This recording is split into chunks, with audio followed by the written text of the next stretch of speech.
Hello जी guys, अस्सलाम वालेकुम। तो आज रात हम जा रहे थे मार्केट में, क्योंकि हमें मार्केट से कुछ सामान लेना था। और मार्केट से हमें क्या सामान लेना था, हमें मार्केट से अपने फुप्पो के बच्चों के कपड़े लेने थे, क्योंकि मेरी फुप्पो रमज़ान रखवा रही थी अपने दोनों बच्चों का। तो हम एक लड़के के और एक लड़की के कपड़े लेने थे। तो हम रात में मगरिब की नमाज़ पढ़ के तुरंत ही निकल गए थे बाज़ार के लिए।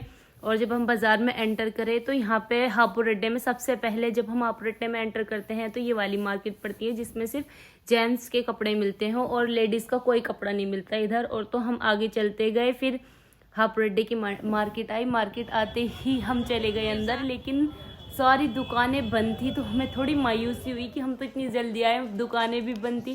फिर हम वहाँ से निकल गए, क्योंकि अम्मी कहने लगी कि अब हम दूसरे बाज़ार चलते हैं। हम दूसरे बाज़ार के लिए ऑटो लिया, फिर हम ऑटो में बैठ गए। और ये जो मैं आपको रास्ता दिखा रही हूँ, आप मुझे कमेंट में बताना कि मेरठ के अंदर कौन सा वाला बाज़ार है। और आपको अगर कोई भी क्वेश्चन पूछना हो तो आप मुझे कमेंट करें, मैं आपको हर चीज़ का आंसर दूंगी।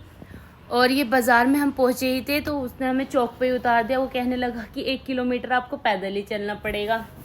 तो फिर हम पैदल चल दिए, फिर हम मार्केट में एंटर करे। लेकिन यहाँ पे सब जेंट्स वालों की दुकान ओपन थी, कोई लेडीज़ के कपड़े नहीं मिल रहे थे। फिर हमें एक बड़ी मुश्किलों से एक दुकान मिली जिसमें हमें कपड़े दिखाए, और वो भैया बहुत अच्छे अच्छे कपड़े दिखा रहे थे। देखो मैं आपको दिखाती हूँ कैसे कैसे कपड़े दिखा रहे थे। वो काफ़ी अच्छे कपड़े दिखा रहे थे, देखो ये रहे हैं, काफ़ी अच्छे दिखा रहे थे। और ये हूँ मैं, मेरा आज का फैशन। और ये कपड़े दिखा रहे थे, लेकिन हमें कुछ यूनिक सा लेना था। तो हमने कहा भाई कोई यूनिक सा कलर दिखाओ। तो उन्होंने हमें पैरेट कलर दिखाया, क्योंकि आजकल ये क्रेज़ में चल रहा है। तो फिर हमें पसंद आया, हमने पैरेट वाला टॉप लिया।